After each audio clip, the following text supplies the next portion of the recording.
You're listening to Keith Engle, the host of TGI Sports Talk on the National Streaming Sports Roku channel. Football season is here, and SeatGeek is my go-to for buying tickets. Now with SeatGeek, every single ticket is backed with their buyer guarantee. We've all had plans change, and when you can't make it to the big game, SeatGeek has you covered. They're the only ticketer that allows you to return your tickets ahead of the event for credit with SeatGeek swaps. So when things come up, I know that my tickets won't go to waste. So what are you waiting for? Download the SeatGeek app to maximize your possibilities and shop live events with confidence. Good evening, everybody. Keith Engle here. TGI Sports Talks College Sports Huddle. Yes, kill that music. We're going to be talking a lot of basketball tonight. I want to welcome everybody watching tonight on Facebook, YouTube, Twitter. I'm sorry, X. Don't want to piss Elon off. X, we're live on the National Streaming Sports Roku channel. Get those channels downloaded. Well, it's free. Lots of great stuff over there, guys. A lot of great content all day long. So check out Roku and the National Streaming Sports channel there. We're also want to thank the groups that allow us to share every week, starting, of course, with John Gonzalez at Sports Authorities. Flo and the gang over there at Bottom Line Sports. They do their podcasting on Let's Talk Sports, who we're still good friends with here, obviously, and they allow us to share to their Facebook page, and we appreciate that. A lot of good content on Let's Talk Sports as well, guys, including Bottom Line Sports and Bodkins, Alan Perales, Tanner D, and a lot of others. And DDH Thumbs Up, who was the founder of that, by the way, and one of our good friends in this business. Who else? Ken Krause over at Sports Buds, Sports of all sorts, and then many others. Ralph Williams, quick shout out to him at RW Media. Does some great stuff out of Pittsburgh. I wonder what his thinking is with some of the stuff going on with the Steelers. We'll get into some of that on Sunday, maybe. But he does some great stuff, including a sports corner with Smoky Jim Frazier every Tuesday from 4 to 6 p.m. Eastern. I've been a guest there many times and always enjoy myself. Quick shout out to last week's guest on One-on-One with Keith Engle. If you haven't checked that out, go to either the Facebook page or the YouTube page and check out my interview with Mike Westhoff, one of the great special team coaches in NFL history, maybe the best, with longtime Dolphin coach, Jet coach. He's coached with the Broncos and the Saints and Colts, where he started his career. In college, he coached around the college landscape for a while, including Indiana with Lee Corso. So check that out. And my guest this week will be Kevin Bryant. Kevin's an author, actually, interesting guy. He started out, I want to say he started out, I don't have the information right in front of me. Here it is. He spent a long time working for the Department of Defense. As a special agent, kind of protecting secrets and whatnot for the government. But he wrote a book called Spies on the Sidelines, The High Stakes World of NFL Espionage, which has been, listen, this is something that's been on, our collective minds over the years as a Patriot fan. And I've always said, everybody's doing it. We're going to find out Friday whether everybody was doing it or is doing it.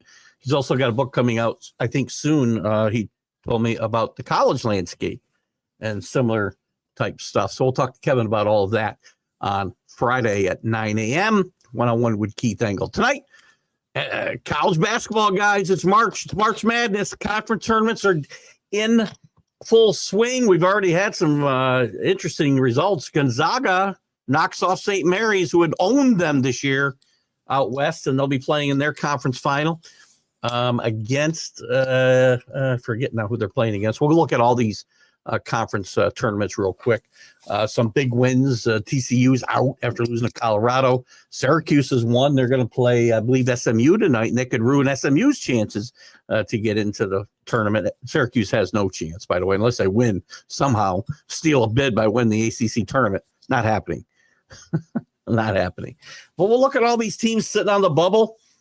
teams that need to win at least a game or maybe more in their conference tournaments. We'll look at all that. We'll take a quick look at the rankings. The rankings are getting to be irrelevant, right? And we'll look at each one of the conferences and look at the brackets, the ones that'll let me open them up anyway. So we'll talk about that. We'll look at the rankings and women's college basketball. We can talk some college football if you like, but there's not a lot going on that landscape. Dan Lanning did get a big contract extension last week, probably well-deserved, I would say. Good evening, AC. Good to have you with us. And we're getting ready for I got a baseball draft, or I would have done a live show Sunday for the bracket reveal. I think it's at 7:00, so I don't know that I can do it. Maybe it's at 6:30. I don't know. Maybe I'll come on live. I don't know. Maybe I'll go live later on and we'll talk about the bracket. If not, we'll get into it certainly next Wednesday before the real tournament starts. The first four will get played on Tuesday and Wednesday next week. I believe it's Tuesday and Wednesday next week, and then we'll get into the real tournament. And we'll talk about it. Do we really? I mean, look at, right now we stand to have, I got thinking about this today. There's 64 teams once we play the first four, right? There's 64 teams.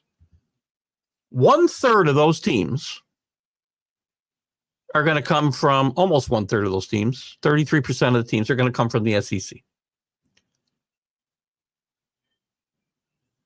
There's wait a minute. Am I right? No, I'm sorry. 1/3. Big Ten, excuse me.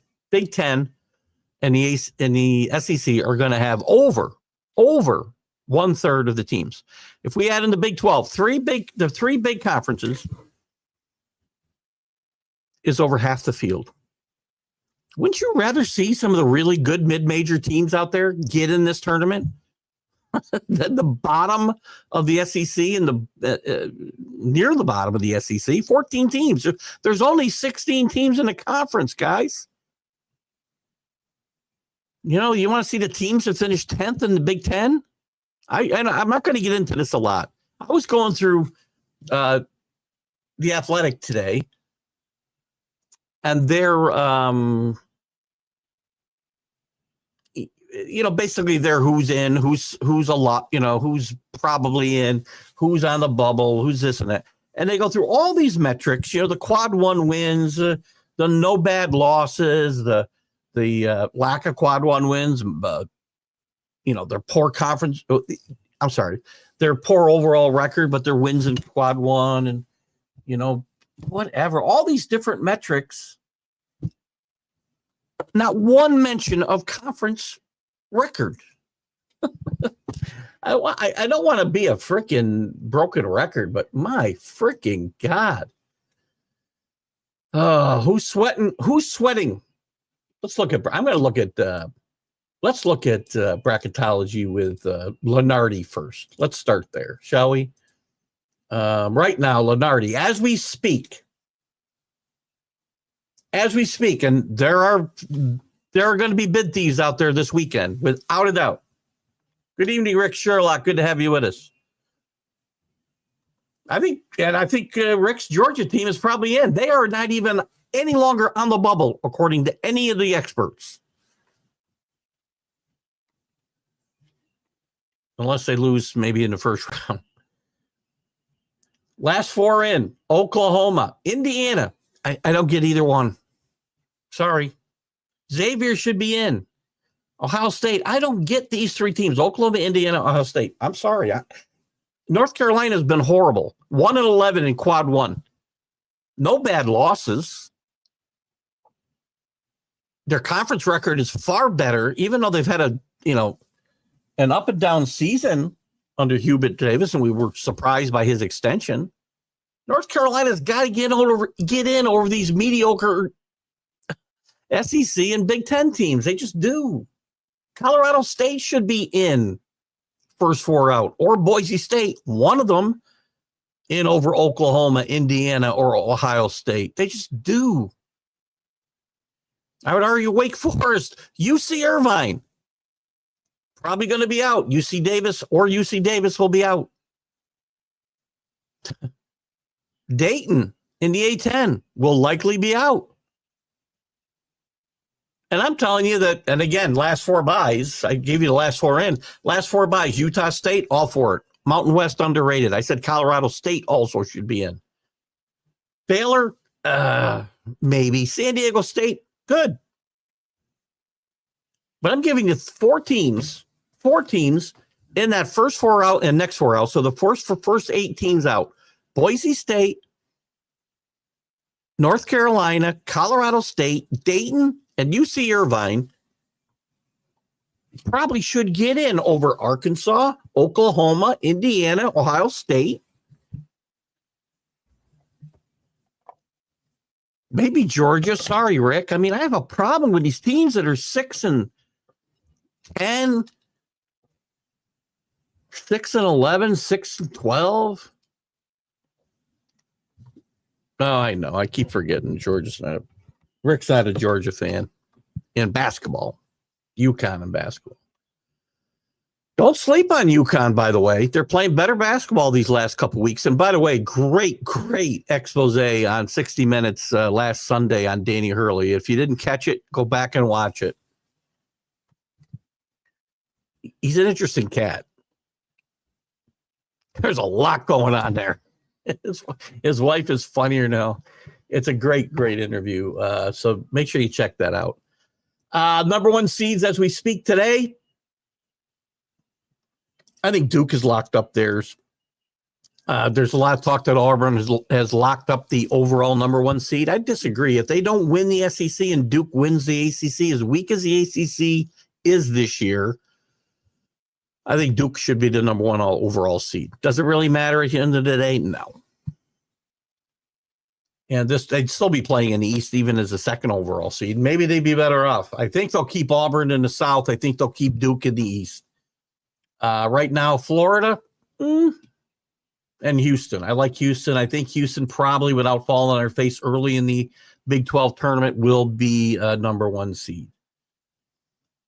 We'll look at some games that are going on right now, too. Actually, let's look at that real quick. So, where are we here? Southland tournament. Right now, I was watching this game earlier. 21 seconds left. McNeese State, the favorite, 19-1 in the conference. They're going to win this. This is the final. They're going to beat Lamar.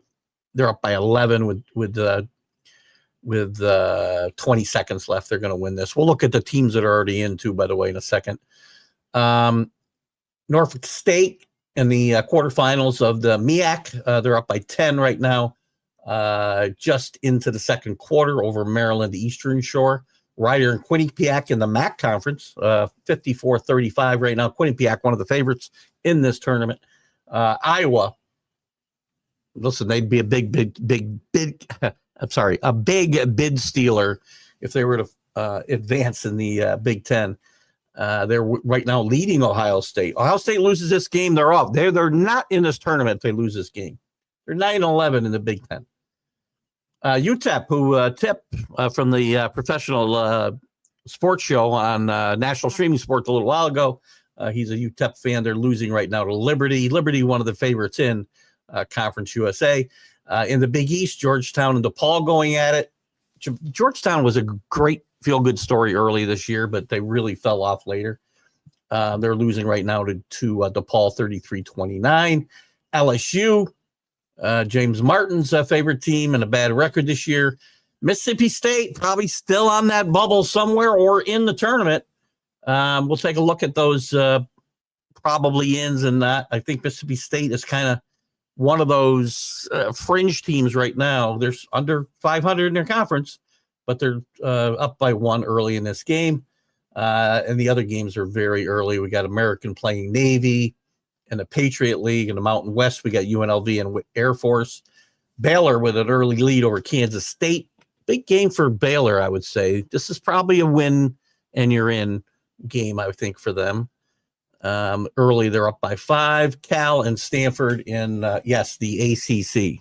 Cal and Stanford, you heard that right, in the ACC. And we got some more games later on here tonight, which we'll take a look at. The teams that are already in, let's take a quick look here if we can go through these real quick. I think, where did I have this? I had a, I had this all queued up, and then I get it all screwed up because people bother me. Let's see. How can we get here? How can I get to where I want to be? Oh, maybe it was. Bear with me, guys. We'll find my cheat sheet somewhere. I'd already gone through this. Well, maybe it's here. Hold on. Maybe if I go into the, I think this is it. All right. So, oh no, it's the conference tournament one. That's the one I want. That's what shows me the ones that are already in. If I can find it. Did I close it by accident? Of course, probably I did. There we go. I think this, no, that's not it either. Son of a beeswax, man. Hang on one second. We'll get there. Bear with me. Because I want to go through this. We already got teams that are in. We got teams that are making their first appearance. Here we go. Conference tournaments. Here we go. Let's run them down. Got to find the right link. All right, here we go. Here's the teams that are already in. You ready? You're kidding me, man. Did I click on the wrong link? Killing me. There we go. Ohio Valley Conference. SIU Edwardsville Cougars. They win the Ohio Valley Conference. Their first tournament appearance ever. They defeated Southeast Missouri State 69-48 last weekend. High Point Panthers, their first appearance, nearly made it last week. They win the Big South. Routed Winthrop in the first round.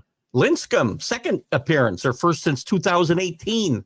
They went over Northern Alabama, win the Atlantic Sun. And the Missouri Valley Conference, interesting tournament, but Bradley gave Drake a scare for a while. Drake's a really good team, by the way. 30-3. Watch this team bust some brackets, possibly, guys. I'm going to tell you Drake, and I'm still going to stay on St. Mary's despite the loss to Gonzaga last night. They win handily over Bradley. It'll be interesting to see if Bradley gets to that large bid. We'll take a look at that in a second. The Summit League, Omaha Mavericks with their first appearance. That's 3 teams so far with their first appearance. They went over St. Thomas, Minnesota, 85-75. Wolford with their 6th appearance, first in 6 years. They win the Southern Conference over Furman. Troy gets their 3rd appearance with a win over Arkansas State. No real upsets there. Here's a team that is a bit of an upset. St. Francis wins the Northeast Conference, their 2nd appearance, first since 1991, 15-17 overall. There's one of your 16, your first 4 games. The Horizon League, Robert Morris is in. I wouldn't say this is a huge upset, but this is their 9th appearance, first since 2015. Now we got the, let's see. Well, we're still sorry. We still got some teams that are automatic bids already. UNC Wilmington and the Coastal Athletic Association. They get in for their 7th appearance. West Coast Conference, Georgia. Oh, my bad. Gonzaga has won over St. Mary's. That was the championship game. My bad. 58-51, solving St. Mary's, who would really handle them pretty easily all year. Their 27th appearance, 26 in a row for Gonzaga. Gonzaga also is on a streak of 9 consecutive Sweet 16s. That's not easy to do, guys. Despite the expanded tournament that we play in today, what Gonzaga's done is not easy to do. It's going to be very hard, I think, for them to get in there for a 10th straight time. We'll see what happens. CA, good evening to you. Good to have you with us. Lamar basketball program once built by Billy Tubbs. Billy Tubbs did coach there and coached well. Another, at least in this neck of the woods, famous coach who coached at Lamar is Mike Dean, former Siena coach. Left here to take over the Marquette job. And on his way back around the circle, coached at Lamar. Maybe you remember that, CA, Mike Dean being there. He took Lamar to an NCAA tournament, I believe. And I think Lamar, if I'm not mistaken, is playing right now, right? Did I give them a score here, or did I not? I thought Lamar was playing right now.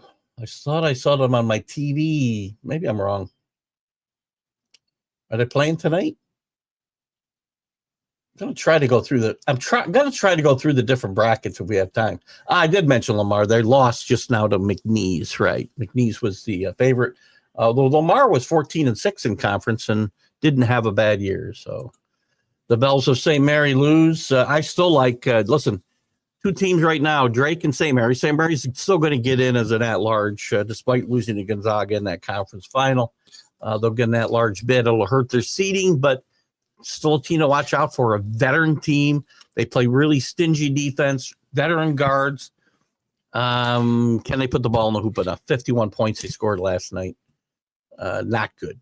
So we'll see how that goes. Where was I? I got to figure out where the hell I was. Here we are. Oh, God. Here we are. Hold on. We're getting there. I just went through. So now we're going to go through the bubble, the rest of the tournaments, right?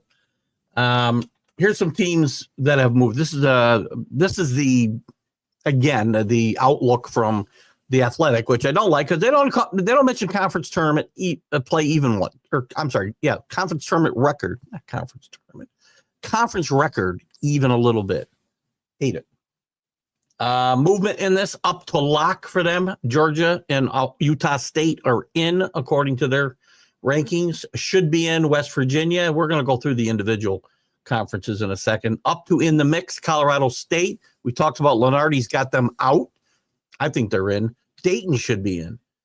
Added to the fringe, none. Dropped out of the mix, none. Nebraska on the fringe. They moved down to that. Nebraska should not be in this tournament. And, of course, earned an auto bid that was a lock was Drake. In the ACC, their locks are Clemson, Duke, Louisville. Should be in. Nobody. In the mix, Carolina, SMU, Wake Forest. SMU tonight's got Syracuse. Don't lose to Syracuse, SMU. You're out of this tournament. They're no good. Carolina, I think, should be in. I already mentioned 5 teams that Carolina should be in the Big Ten or the SEC. I don't get it.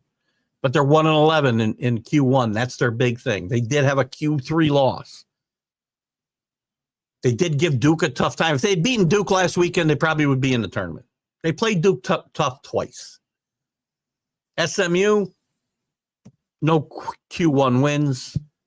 Hurts them. But they got to listen. A first year in a historically good conference, whether it's down this year or not, they're over 500 and playing good basketball. I put them in. Wake Forest, maybe not quite so much. The Big 12. Arizona locks. Arizona's a lock. BYU's a lock. Houston, probably a number 1 seed. Iowa State, Kansas, Texas Tech.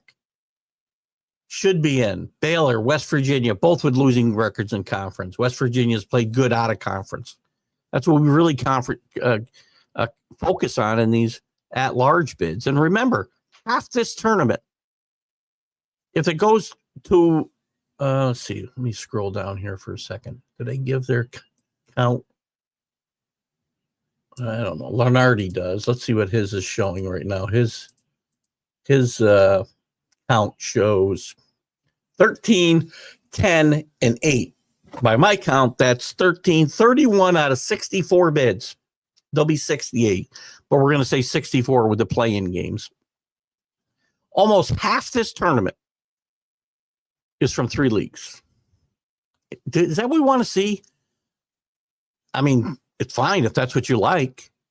Watching bottom-tier teams in the power conferences play for a championship rather than, a smaller conference, mid-major, who might have got knocked out in their conference tournament, or the second-place team that's very good, like Baylor. I'm sorry, not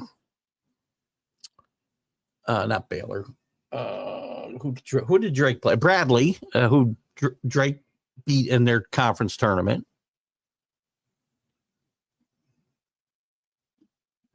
Anyway, back to the conference breakdowns. Where the hell was I? Where the hell was I? Back up. Here we go. And again, these are the big conferences, obviously. How's West Virginia get in here? Let me go back and do something. Let me get to the conference standings. I want to look at the Big 12 while we look at this, okay? West Virginia, 10-10 in the big conference, 19-13 overall. So at least they finished 500. That takes my argument for them out. Baylor's also 500. Maybe I'll give them a pass, okay?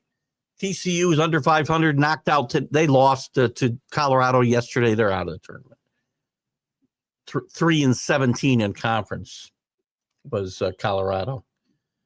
But West Virginia, they got 6 Q1 wins out of conference. 3 of them. Big East, Creighton, Marquette, St. John's, who I like a lot. Another team, though. I mean, they do everything well, except maybe put the ball in the basket. There's Tip. How are you, buddy? Tip and Liberty, biggest game of the day. Let me give you an update, Tip. And Tip, give me your opinion. I've met Tip through National Streaming Sports, doing the professional sports show here for the last few months. Tip is a smart guy. Love the cowboy hat, Tip. You look a little like Rip from Yellowstone in that picture, just to give you an idea. We're not friends on Facebook. We got to be with that profile picture, my friend. Tip, I respect your opinion. Should we be excited seeing 31 out of 64? Again, 64 after we play in the first 4 games.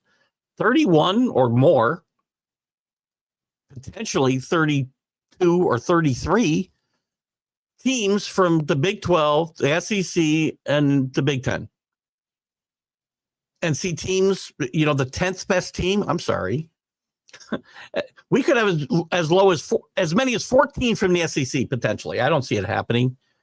I think they'll set a record with 12, maybe sneak in 13.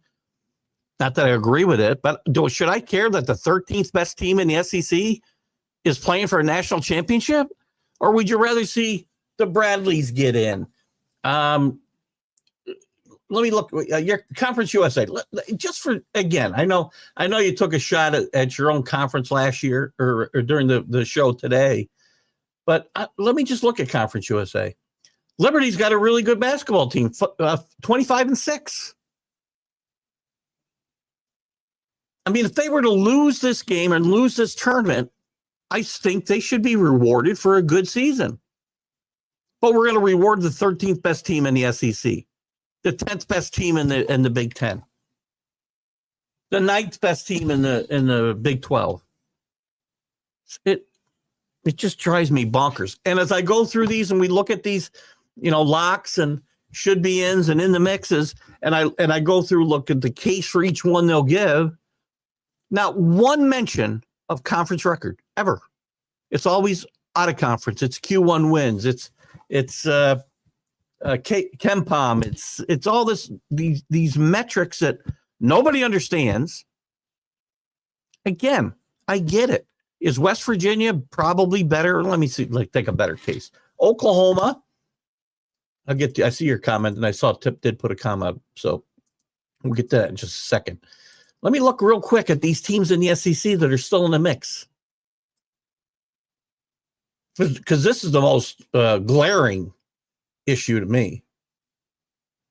If I could spell, I'd already have this done. Oklahoma 6-12 in conference, 18-12 overall. Vanderbilt 8-10. Georgia 8-10. Mississippi State 8-10. Arkansas 8-10. All are either in the tournament or in the mix. There's 16 teams. They got 14 in play. Texas is probably taking themselves out. 13 teams in play. Probably going to get 12. The 12th best team, rather than, say, Liberty, who might lose this, again, happens every year. Teams with great records, great regular seasons don't get rewarded because we're going to reward the 13th best team in the SEC. I know I'm a broken record, and I apologize. West Virginia, there you go. I'm going to give West Virginia the benefit of the doubt. They're 10-10. For 3 years now, I've been listening to them on the bubble, and they don't even have a close to winning record in the Big 12. So at least they're 10-10 this year. The thing that made us love the NCAA tournament was seeing the mid-majors go into the tournament and shake things up. Agreed 100%, Tim. Is anybody going to care that Oklahoma goes in and upsets a team in the first round or second round? Nobody's going to care. They can't win this thing. And then you do turn it into a participation trophy thing. I need more league champions in here. Well, all league champions get in. That's not fair. And you can't say, well, your regular. Here's what I say. Regular season champion should be getting it. I'm tired of these conference tournaments. And you got to be 500 in your conference. And then we can go look at, and let me just run down some of these teams that I think that if they were to lose and fall out, I mentioned Cal Irvine or UC Davis could miss out. Omaha's already in. I got to be reasonable about some of this, right? I mean, Lamar. If Lamar had beaten McNeese State should get some consideration. 19-1 in conference and 27-6 overall. I understand it's not the SEC. But give me a break. I mean, Chattanooga has a good year. They're out because UC Greensboro beats them. Patriot League, I can't get excited about anybody in there getting a bid. I'm going to go back to your comments in just a second, guys. St. Francis steals they don't steal a bid because you can't steal a bid when your league's only getting one. Central Connecticut has a huge year, 14-2, 25-7. Again, I understand it's not the SEC. Wouldn't you rather see Central Connecticut go out and give one of these guys, Duke or Houston or somebody, a run and scare in the first round than watch Oklahoma? I mean, Boise State may be home. UNLV will be home. Bradley, 26-8. I'm guessing they're in. Lenardi calling for the Missouri Valley to get 2. Let me see what he's calling for here. Hold on a second. And I see your comments. No, right now, according to Lenardi's picks, Bradley will be home. Again, losing to a great Drake team, 30-3. Bradley's 26-8, guys. 3 of those losses are to Drake. Let me just run a couple other guys by you. Akron or Miami, one of them's going to go home. Mac, I can't really get excited. Go Siena. I think Siena's still alive. Well, we're going to look at some brackets if we get some time. And they work right. I won't get excited there. I talked about a team like Liberty. If they were to lose, not getting in. UC San Diego, 28-4. Cal Irvine, 27-5. Cal Davis, I think, won that tournament already. But we're going to get those SEC teams. We're going to get a mediocre Ohio State team.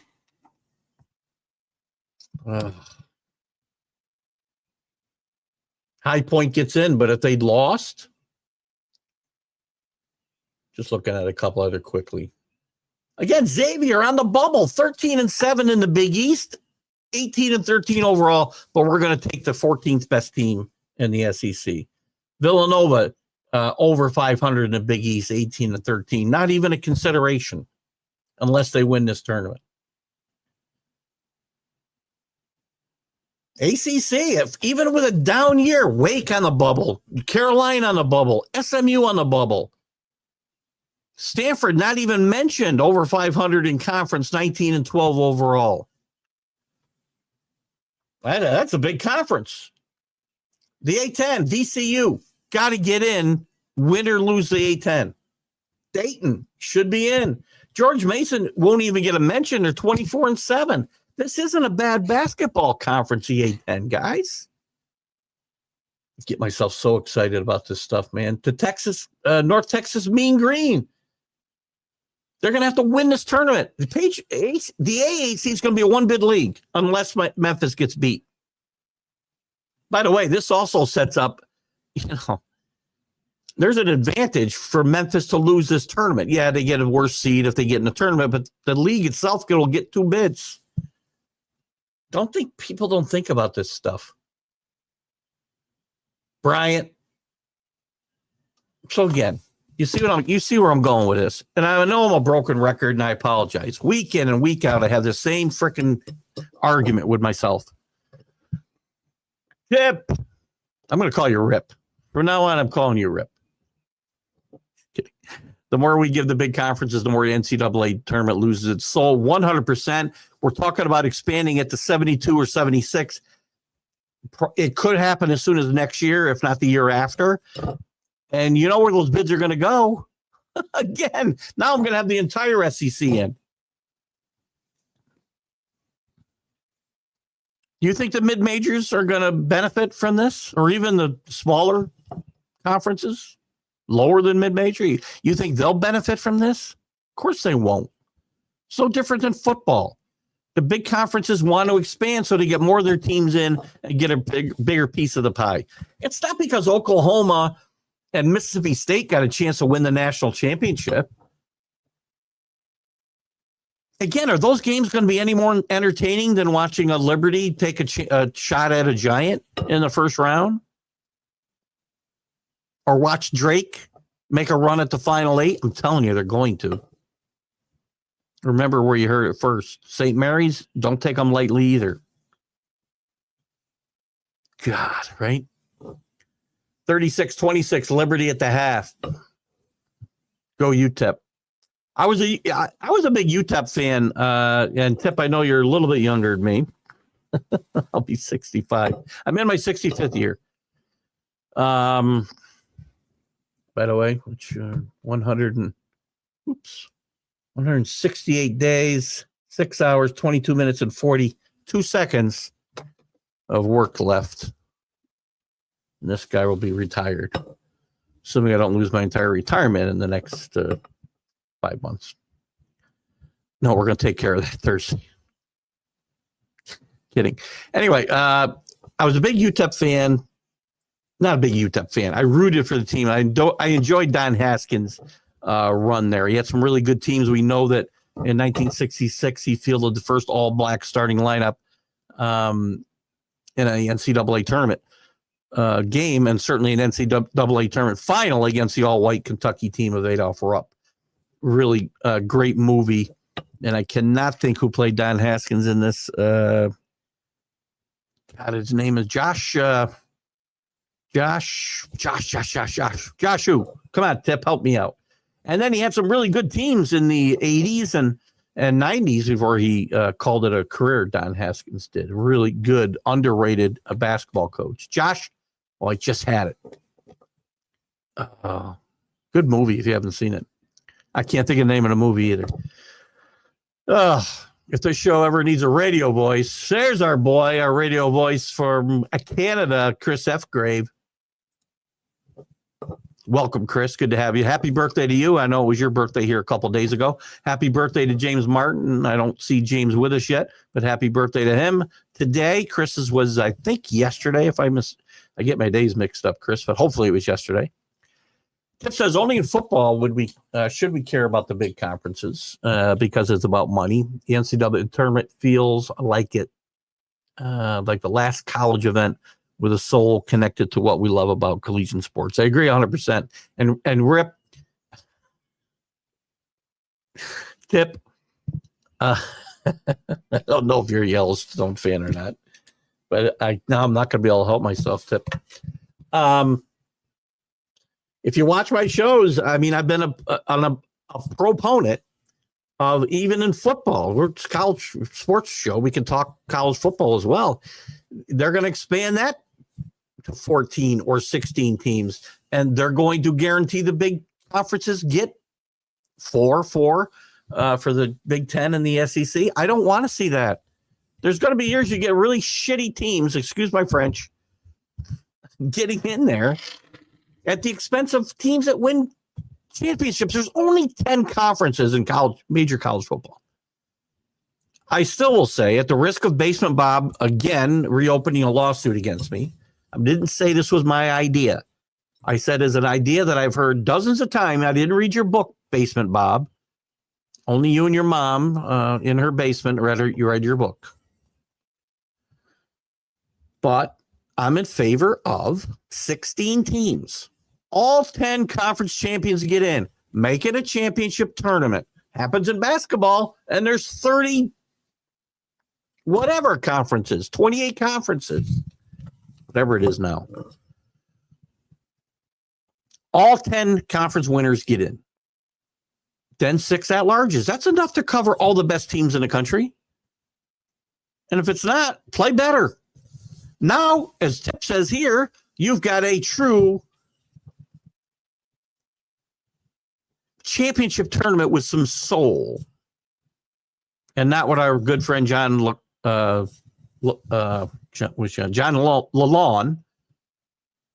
We don't know where John is. We hope he's okay. Would call it a participation trophy tournament. We don't need the 14th best team in the SEC in any freaking tournament. Sorry. Speaking of our fun guest, Danny Fuller, UCLA fan, your team will be dancing. They've been playing better basketball at UCLA since your least favorite coach. I know, well, I shouldn't say least favorite coach. I know you're not a big fan of Mitch Cronin, but listen, since he ripped this team, they played better. They haven't had an awful year in the first year in the Big Ten. But you're right. Chris does have a great radio voice. Chris left me a message the other day. My wife is like, who the heck is... UNLV can't get back in this. If UNLV can't get back in this, and it's going to be like old Looney Tune cartoons of throwing a roasted ham at Sylvester on the fence. Why bother? Vegas isn't getting in this year. And again, they're not good enough. But the Mountain West is good enough to have... Shouldn't have Colorado State on the bubble when I've got the 14th best team in the SEC still in play. Please stop. Josh Lucas, thank you so much. I had it right there in the tip of my tongue. It's a really good movie. And there's the name, Glory Road. Great, great movie. If you haven't watched it, it's a story, and they do take some liberties in this movie, of course, but every movie does. But it's a story of the Texas Western at the time basketball team, now University of Texas El Paso, that Don Haskins took over and took to the national championship. They beat Kentucky in 1966, I believe, fielding an all-black starting five for the first time. I guess not them for the first time, but in a NCAA tournament and certainly NCAA final, and fittingly enough against the all-white Kentucky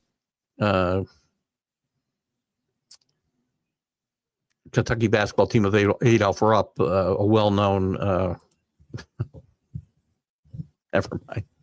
I'll get sued by Adolph Rupp's team. Thank you, Danny. Gets me there with Glory Road as well. You guys that's why I have the best audience. When I have a brain fade, which I have a lot at 65, I just have the best audience, and they fill in the blanks for me. So it's awesome. Great movie. Josh Lucas, by the way. Josh Lucas had a role, I believe, it also Tip in the show that your alter ego Rip starred in, Yellowstone. Josh Lucas played a young John Dutton, just to tie everything together. Tip has been saying over the last year or so, you've been saying over the last year or so, I want the college football playoff to end up having the top 25 teams in a playoff. I'll gladly join another time to talk about that. Absolutely. You join anytime, my friend. We'll have you on to talk some college sports because we like smart people on this show, and you are one, my friend. There's a lot of ways college football could go. College football could go to 32 teams. Easy. We incorporate the bowl games. We could do a lot of things and have a lot of fun. Mike Ripton sounds like a different kind of star name. Well, I didn't want to say anything, Rip, but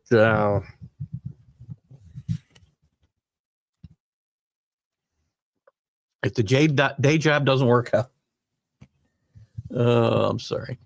This is nothing but water, I promise you, Rip. I can't drink and do this type of thing. It would get ugly really fast because I have a hard time filtering myself as it is. And I do manage to do it a little bit. There's no political correctness on my shows, and it would be even more so with a few little alcohol to fuel me. I've done it here and there, but I did plug my my Friday morning guest this morning or earlier, and I will plug it again. Kevin Bryant will be my guest one-on-one. Last week, by the way, we'll plug last week's Friday one-on-one show. Mike Westhoff, former special teams coach with the Dolphins for a long, long time, the Jets for a long time, also the Saints and Broncos, started with the Colts, coached in college. Mike Westhoff's got a great book out of there, a great book called Figure It Out, my 32-year journey in the changing special teams in the NFL or in professional football. Anyway, figure it out. Look it up. You'll figure it out. Mike was a great guest. We went for an hour and 40 minutes. We had a great time. I was actually a little intimidated to talk to him, and I never am. I don't get nervous talking to anybody, but I got a little nervous leading up to that, just seeing how he was portrayed a little bit on Hard Knocks years ago with the Jets. But Mike was a great, very personal guy, funny freaking guy. The book's funny. I just finished up the book. It's really good. Anyway, my guest this Friday will be Kevin Bryant. Kevin Bryant is a former Defense Department special agent with decades of experience collecting and safeguarding information, as I said, for the Department of Defense. And he wrote a book called Spies on the Sidelines, The High-Stakes World of NFL Espionage.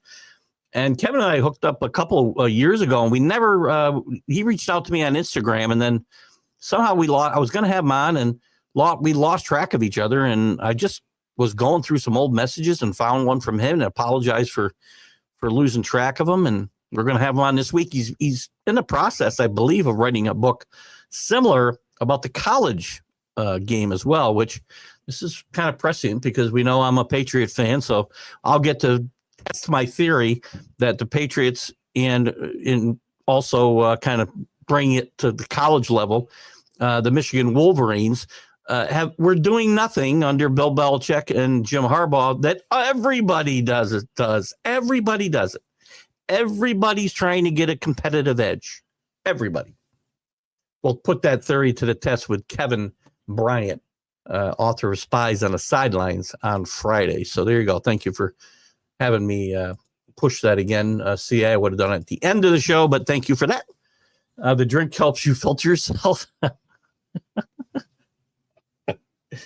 Tip, I got to tell you, I've always had fun on the National Streaming Sports Show and doing all the guest shots I do on Mac shows, Mac and Jack on Fridays, and that show on Wednesdays, the big football show on Sundays, and the guys that I've love doing shows with Mac and Jack, but the guys I've started listening to or joined in on these shows that have joined in on these shows recently, the last year or so, Bo, yourself, James Martin, been just Sonia.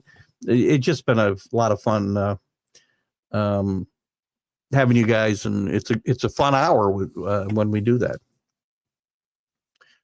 So I'm glad you did that. And listen, be unfiltered, man.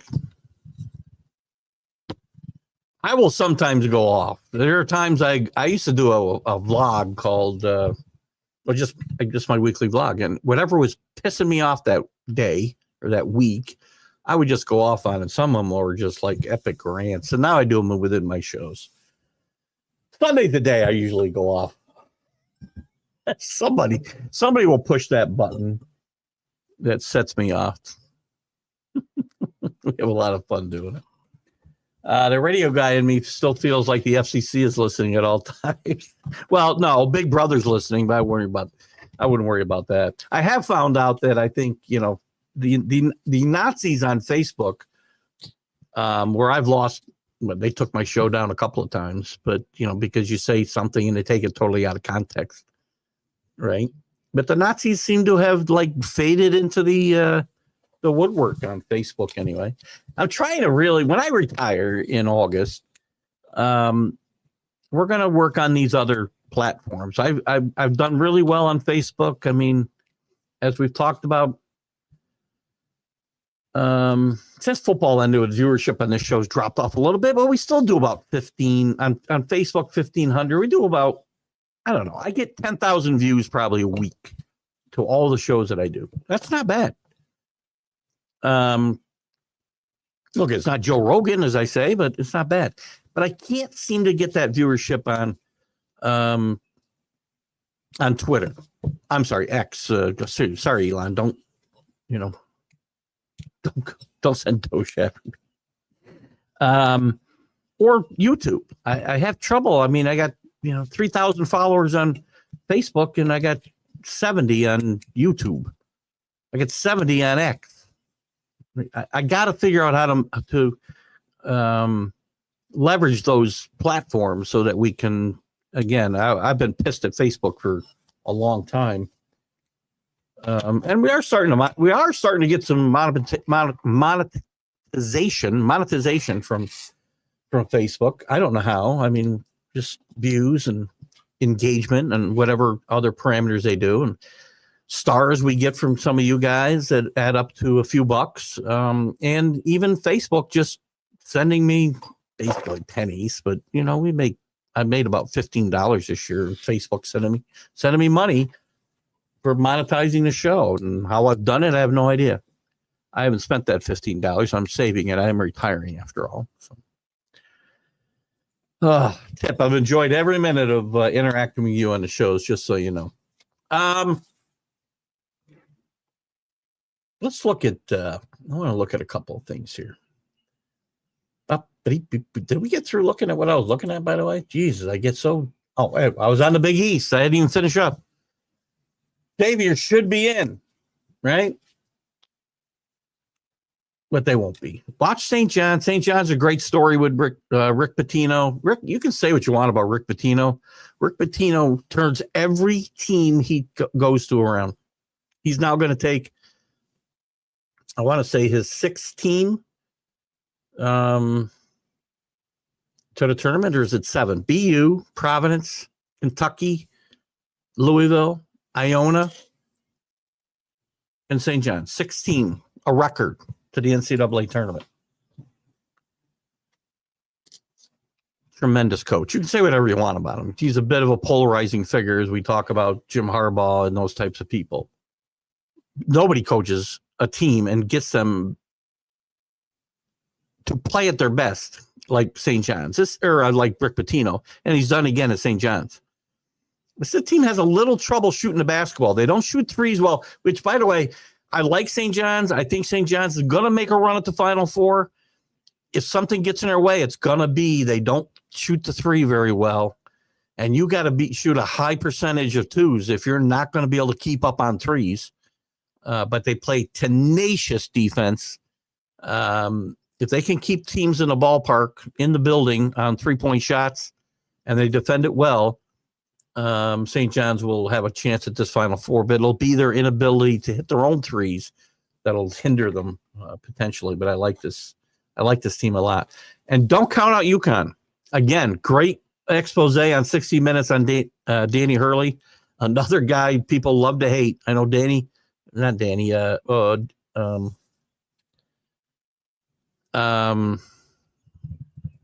Gonzalez from the Sports Authorities. I know he hates Danny Hurley. He's a great coach. He's his own worst enemy. He knows that. It's a great expose, and you see some really interesting stuff. He's a strange cat, man. His wife is really pretty cool too. Keeps him in check, and lots of good stuff out of this interview.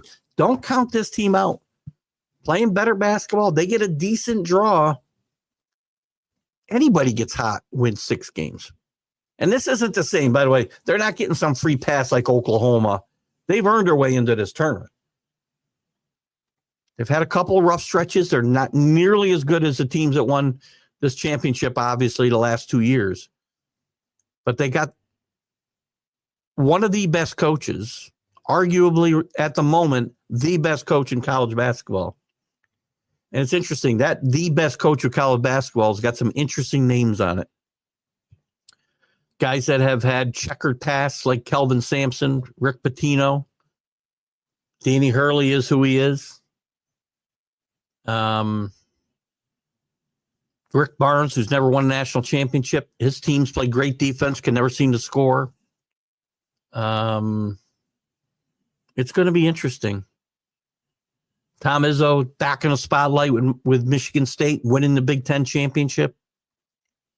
Excited to see what happens here. Speaking of the Big Ten, their locks: Illinois, Maryland, Michigan, Michigan State, Oregon, Purdue, UCLA, Wisconsin. I've got no gripes there at all. My problem is the two teams in the mix and the one on the fringe. Indiana, Ohio State, Nebraska. All should be out. All of them. Indiana and Mike Woodson's last year. Yeah, it'd be a fun story. Great. See Mike Woodson go and lose in the first round. I don't wish he hasn't done a horrible job there, and Indiana's a big name, but do I need to see them? No. They're 10-10 now, so I guess I got to give them a break. But Ohio State's 9-11, 17-14 overall. Indiana's 19-12. I guess I can give Indiana a pass because they passed my at least 500 litmus test. And we'll see. Thank you for the thanks for the love there, CA. You're my man. You've been following me a long time. We got a lot of followers. As I talk about those 3,000 followers, I'm not leaving you guys on Facebook behind, by the way. And I know some of you come in from YouTube. Actually, you might be on YouTube right now, CA, are you? Yeah, CA is one of our YouTube guys. So thank you. And we're not going to leave anybody behind. It's not like I'm going to leave Facebook. I just want to expand the horizons and the reach of the show when I retire and spend some time doing that and figuring it out. I haven't spent any time doing it. Facebook is much easier to you join the groups, you share the show, you get great admins like John Gonzalez, as I mentioned, to Sports Authorities, Greg Rawlings, who's got football and college football and NFL groups and baseball groups. I know this is a college sports show, but, America's Pastime, the love for baseball that Greg runs. He's got like 600 former Major League Baseball players in there. He's got umpires. He's got coaches. Tremendous job, Greg, if you're watching. Anyway, digress. This is getting to be like the Sunday stream of consciousness here. Remember the show you're doing. Oh, I didn't read Nebraska. What was Nebraska's record? I missed them. Where are they? Where's my conference thing? Nebraska's even worse. Nebraska's 7-13. They're probably on the outside looking in now because I think they lost last night. But how are we even considering these teams? What else? Who else? The rest. So outside of these, whatever, basketball power conferences, Memphis is a lock. New Mexico is a lock in the Mountain West. St. Mary's, I mentioned, is a lock. Utah State's had a really good season in the Mountain West. Really good. Should be in. Gonzaga is in. They beat St. Mary's last night. So they're in. Boise State should be in. This is in the mix. To me, Boise State should be in. Colorado State should be in. Dayton should be in. San Diego State should be in. Virginia Commonwealth should be in. UC Irvine should be in. As should, I don't know about UC San Diego, but UC San Diego should be in. It was UC Davis, I said, shouldn't be. And on the fringe, George Mason, North Texas, and San Francisco. I didn't even touch on San Francisco out west. They should be in too, rather than some of these teams we keep talking about. Mark Mancini. How did I get Mark Mancini How did he come up in this conversation, Rick? Face made for radio. I guess about the radio voices. Listen, I got a face for radio. What that guy called me that one time? See, I don't get offended. I mean, some guy in his mother's basement wants to, say that I look like a giant penis. That's what he called me, didn't he, that day? I didn't block the guy or anything. If you want to act like a 12-year-old, then go ahead. I don't get offended. I really don't get offended by anything. I get frustrated. I don't get offended by people's political opinions, no matter how crazy they are. I'll get frustrated with them when, again, I think I talked about this. I won't go into this a lot. I think I had to go into this Sunday. I've had to tone down my own rhetoric only because, I start to sound like a crazy person as well. And I don't want to. Let the crazy people sound crazy. I know what I think is right, and I'm going to stick by that. But I don't lose friends over it. I don't get offended. If I've lost friends, possibly, I don't know. Nobody that is that close to me have I lost a friend. So anyway, we can all have fun, man. We all have our own opinions. I get very heated, I can be very emotional in my opinions because I have very strong opinions about sports, about politics, about life in general. Here, we talk about sports pretty much. We sometimes stray off on the Sunday show, maybe. Even here sometimes, because, again, I'm sorry, real life and politics finds its way into everything. So we sometimes express those opinions, and I'm sometimes right and I'm sometimes wrong. I'm a guy who will admit very quickly when I'm wrong. Well, maybe not quickly, but I do admit when I'm wrong. And again, I tell everybody, and for you guys who haven't seen this or heard this tip, you can steal this if you'd like. It's up to you. I stole it from Billy Packer. I live by the motto that I'm sometimes wrong, but never in doubt. And I will continue to do that. But everybody's, I disagree with, I'm some of my most loyal followers. Have I ordered a paddle yet? Pickleball. I have a pickleball paddle. Actually, a Yankee pickleball paddle my wife bought me probably 5 years ago. Then there's a lot of pickleball up here, if that's what we're talking about, Rick, unless there's something else weird we're talking about. There's a lot of pickleball here in the Clifton Park area, I can tell you. So I probably got to get myself in a little better shape for that. I got a lot of joint issues. I know you suffer with your own issues, Rick. I don't talk about mine a lot. I have a lot of joint issues from RA. We still get around pretty good, and we fight the good fight, but I can't do the things I used to do. I've even wanted to go back and play baseball, and they got an over 60 league here. But God, and I still have a glove. I'm 65 years old. I have never not had a glove and ball in my trunk of my car. Always. And a bat, just in case a game breaks out. I got my bat. It's not a baseball show. I'll get it out. Anyway, what else we got going on here? These conference tournaments, should we take a look real quick? I don't know if I can open that. This is the one I lost, I think, was that the links to the ones that opened up the conference tournaments. Is this it? No. That's all right. Let's take a look at some of these scores that we were following before, though, real quick. Because we got a final being played tonight. We'll look at the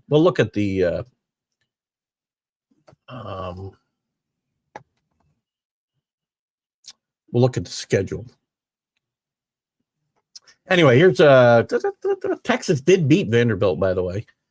Texas probably still alive. 14 teams probably still alive. Let me take that down for anybody who thinks this show's weird. Texas beat Vanderbilt today. Butler In the Big East tournament, first round beat Providence. Nevada beat the Fresno State out in the Mountain West.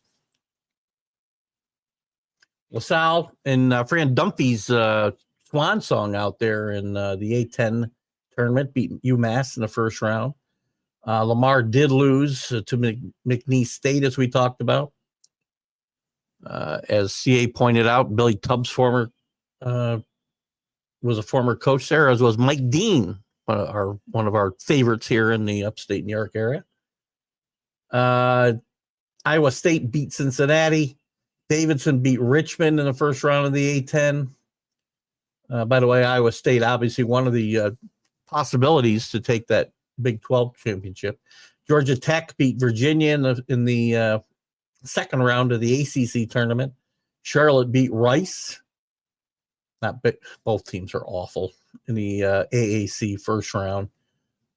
South Carolina lost to Arkansas. Arkansas is probably in the tournament. They beat the worst team now in the SEC, and they're probably in the tournament. Grambling in the quarterfinal, the SWAC beat Southern. Wyoming loses to San Jose State in the Mountain West first round. Fordham beat Rhode Island first round of the A10. Carolina hammers Notre Dame. Notre Dame's had a horrible, horrible season. 76-56. West Virginia 67 to they lost to Colorado today. Jeez, to me, this has probably got to knock West Virginia out, but it probably won't. Northwestern beats Minnesota. First round of the Big Ten. Norfolk State over Maryland East Shore. I think I said Quinnipiac over Rider, which we were talking about earlier. And Iowa and Fran McCaffrey, another former Siena coach, who's done pretty well at Iowa over the years, hasn't quite gotten over the top in the Big Ten tournament, has had a couple of flops in the NCAA tournament, done very well overall at Iowa. A lot of chatter that Fran will be stepping down at the end of this season. Been there a lot longer than I thought. Rick went to an Army game at West Point and was near the field when they parachuted the ball in, and I was wondering if I could still do it. Parachute with the ball or play football?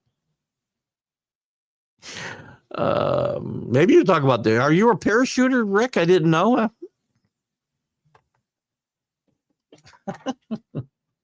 But this is why you see me, my issues with my joint issues. This is why I'm drinking water all the time, is I have to stay hydrated, very hydrated. If I'm drinking, and I don't drink, people think I drink a lot, whatever, because I post a picture of a beer when I go out. If I have 2 beers when I go out, it's a lot. Well, maybe football season, a couple more during football. But mostly I don't. I mean, I was on a cruise, a 12-day cruise, and had, I did have a bottle of wine one night at dinner, but other than that, I had like 5 drinks the entire 12 days. It depends on who I'm with. So I have triggers, right? Like everybody else, there's people that trigger me as well. But before that, I think I was at my buddy Mark's son's baby shower, like January 6th. I had 2 beers that day, and I didn't have anything else, so we went on the cruise around February 6th or 7th. So people think, I don't know why people think I drink a lot. But when I do drink, I also drink even more water because I got to stay hydrated. Anyway, that's everybody's got their crosses to bear, right? Rick, Danny, everybody knows. Everybody's got their own thing going on. Anyway, where were you? UTEP, sorry, Tip. They're down by 26 now in the second half. It's over for them. Their season's over. Liberty's the best team in that conference anyway. Anything else of interest here before I move on? Vegas, as Chris was talking about earlier, they're down now by 4 to Air Force. Air Force, one of the worst teams in the Mountain West, 1-19 in conference, by the way. Baylor, in probably a big game for them, 48-32 over Kansas State, probably going to win that one. And Stanford and Cal in the ACC, and again, I will remind you, yes, I said the ACC. Stanford, who I really think should be on the bubble at a minimum, and they are not, 40-32 to 35 right now. Let's see. Do I have, here we go, men's championship week. This is what I want. If I can get there, come on. All right, let's see if we can get to these tournaments here. Boo boo. I was here before, wasn't I? Jesus. This is what I had before when I was looking at the, what do you call it? So we'll look at the, what time is it? 8:10? Let's look at the bigger conferences here. And we'll go backwards, see what we have time for. In the Big Ten, I don't want the standings. Where's the bracket? Why are you giving me the standings for the AAC? I want the brackets. Well, maybe they're up here further. The SEC bracket. Right now, you're looking at the quarterfinals. You're going to have the winner of Arkansas Ole Miss will play Auburn. You'll have, and these games are being played tomorrow. Oh, you still got games going on here? Yeah, we still got the winner of LSU Mississippi State will play Missouri tomorrow. Arkansas will play Ole Miss. Texas will play Texas A&M. And the winner of Oklahoma and Georgia will play Kentucky tomorrow. The winner of the Kentucky game will play Alabama. The winner of the Missouri game will play Florida. The winner of Texas and Texas A&M, it's an old-fashioned showdown there, isn't it? Will play Tennessee. And the winner of Arkansas Ole Miss will play Auburn. So you got Auburn on one side of that, and Alabama and Florida on the other side, kind of coming to a showdown here. Maybe Tennessee throws a little bit into that. Throws a wrench in there. Championship game will be Sunday. So that's that league. I don't know why I don't have a bracket for the Big Ten. That's crazy. Maybe the bracket's screwy right now. The A10, which is an important tournament because there's some good teams in here. Wish these things all laid out the same way. Right now, this is I guess tomorrow. So today we got we saw LaSalle. We got Fordham against Rhode Island, Davidson against Richmond, which will play the winner of St. Louis. We got Bonaventure and Duquesne tomorrow. The winner will play VCU, number 1 VCU. The winner of St. Louis and the play-in game there will play Loyola of Chicago.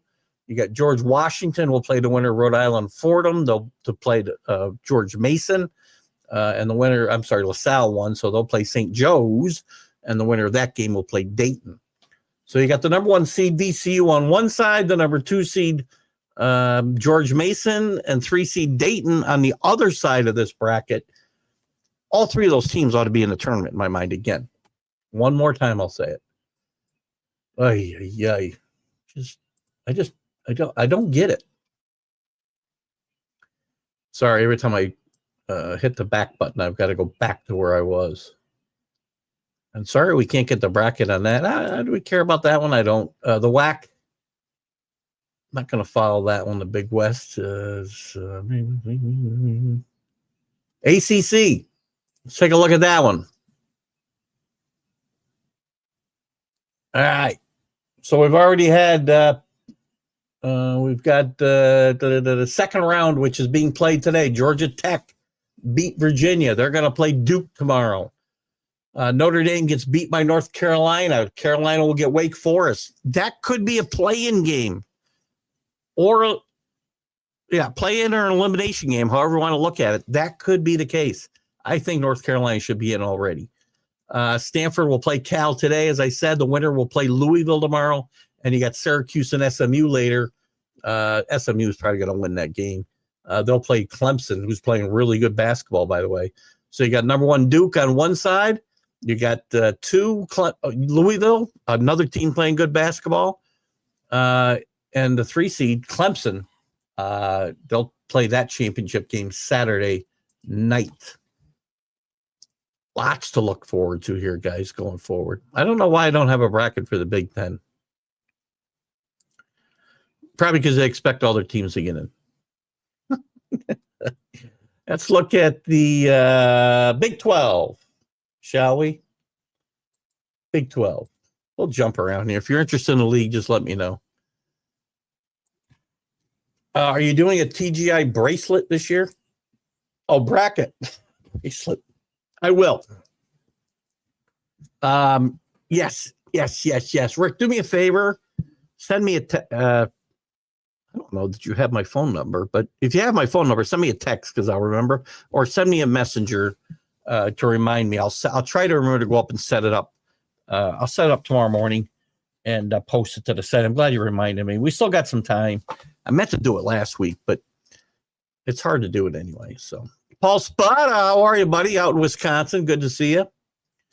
So anyway, we're looking at the Big 12. What's being played? We've already had a couple. Oh, jeez, this one, these brackets, man. They don't give me the teams here, so we can't really go through this one. Kind of useless, guys, if you don't give me the freaking teams that are playing. Oh, what other conferences we want to take a look at the bracket in? Give me a conference, I'll take a look. Big East. By the way, Albany has already been eliminated. We'll check the MAC. I think Siena's still alive. Butler and Providence are playing. We already had that game. Butler won. They're going to play St. John's tomorrow at noon. We got basketball all day tomorrow. I love these couple days, Thursday and Friday, the next 2 weeks. Awesome. Sit here, work, have some basketball on. DePaul and Georgetown are playing right now for the right to play number 2 Creighton tomorrow night at 7. Seton Hall, Villanova will face off later for the right to play UConn. So you're going to have probably, I think UConn and St. John's may have a rematch in this final. That'll be my prediction for the Big East. Albany's already eliminated in the Northeast Conference, so we will skip that one. I may go down to the MAC because I want to see if Siena, with our local flavor, is still alive. American East, I know Albany's out. Metro Atlantic Conference. Let's see what we got here. By the way, this tournament should be being played in Albany. Why they go to Atlantic City and get 5,000 people in that building when they could be here with 11 is beyond me. Did you see their offers? What's that? Did I see what? What are we talking about, Paul? You lost me with this. Did I see the offers? Are we talking about I don't know what we're talking about. Ryder and Siena are playing. They played Tuesday, and Ryder beat Siena. So Siena's out. All the local flavors pretty much out of the conference tournaments. No chance to win here. The favorite in this is Quinnipiac. They're the number 1 seed. Merrimack is 2, and Marist and Iona 3 and 4. Quinnipiac's probably going to win this tournament now. I thought Jerry McNamara's team might make a little run. Jerry McNamara, former Syracuse star and assistant coach under Jim Boeheim, is the new Siena coach this year, if you did not know that. Oh, you're talking to Danny. I didn't mean to interrupt your guys' private conversation. Sorry, I'm busting your chops, Paul. Oh my gosh, so funny. So anyway, what else? We got other news going on. I mean, we talked about Gonzaga going to their 26th straight NCAA tournament, going to try to go to their 10th straight Sweet 16. By the way, you got to win 2 games to get to the Sweet 16. Every year that Gonzaga has done it. Every year they've had to win 2 games. UCLA, North Carolina, when they were setting all these records for getting to Sweet 16s and Final Fours and whatnot, I mean, they had to win 1 game to get to the Sweet 16. I'm not taking anything away from them, as I said last week.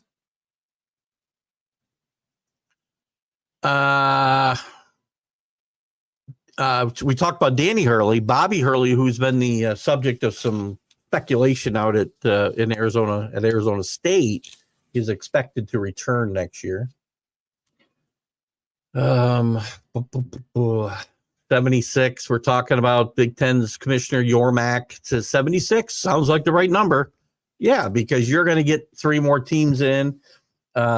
SEC is going to get 2 more teams in, so we got all 16. Big 10 will get 3 more teams in. So there's 8. There's your 76. Thank you so much. Sorry, no, the ACC will benefit as well. Oh, God. Just angers me. By the way, we talked about Fran Dunphy coaching his last game at LaSalle. He's had a great career, Fran Dunphy, both first at Penn, took them to many NCAA tournaments, and he also was a head coach and replaced John Chaney at Temple, and had great success there and took them to many tournaments. We wish Coach Dunphy well in his retirement. LaSalle will be hiring Radford's Darius Nichols to replace Coach Dunphy. On the football side, anything really going on? I don't know. Rich Rodriguez bans Mountaineers from TikTok dancing. There's a big story. That's your big story of the day. We do have a rest in peace and our condolences to the family of Mike Battle, former USC All-American. Sorry, Danny, I know we don't like to mention USC here. But he also played for the Jets. He was the defensive back and a member of the 67 national championship game team at USC. Passed away here the last couple of days. Our condolences to his family. Rest in peace. Eddie George is pondering the next steps in his college football career as he's diving back into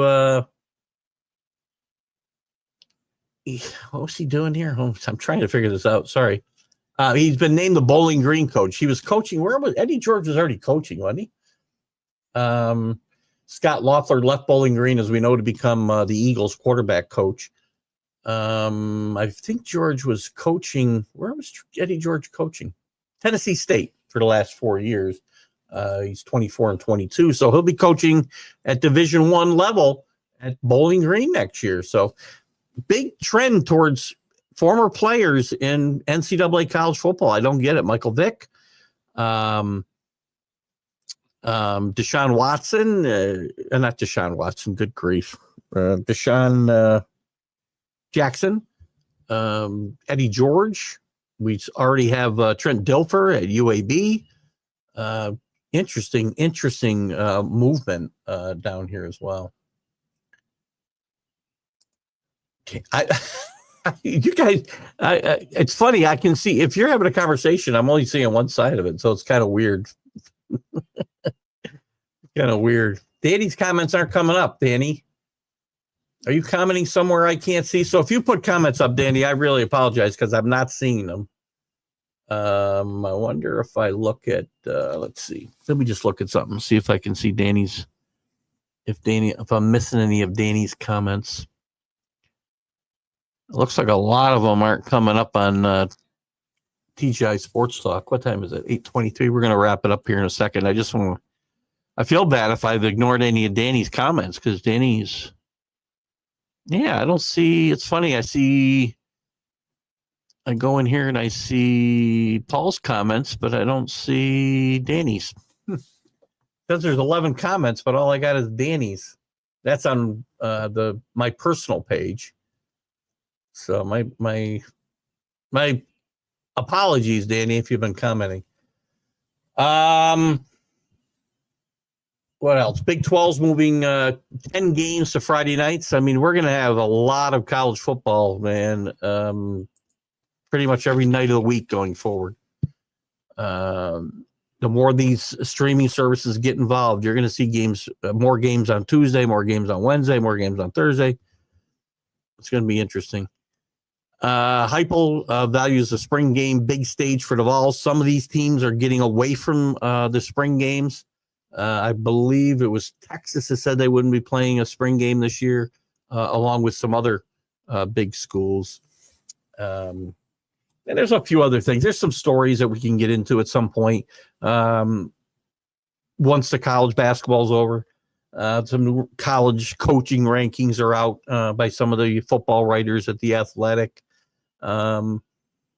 There's some stories out about which schools we could look at to maybe be the next Indiana and catch us by surprise with some success out of nowhere. So there's lots to talk about. But right now, it's March Madness. We're going to have conference finals all over the place. You're going to have wall-to-wall basketball Thursday, Friday, Saturday. Sunday, there's going to be a couple of finals. But then we've got the obviously the bracket reveal shows will be on Sunday evening.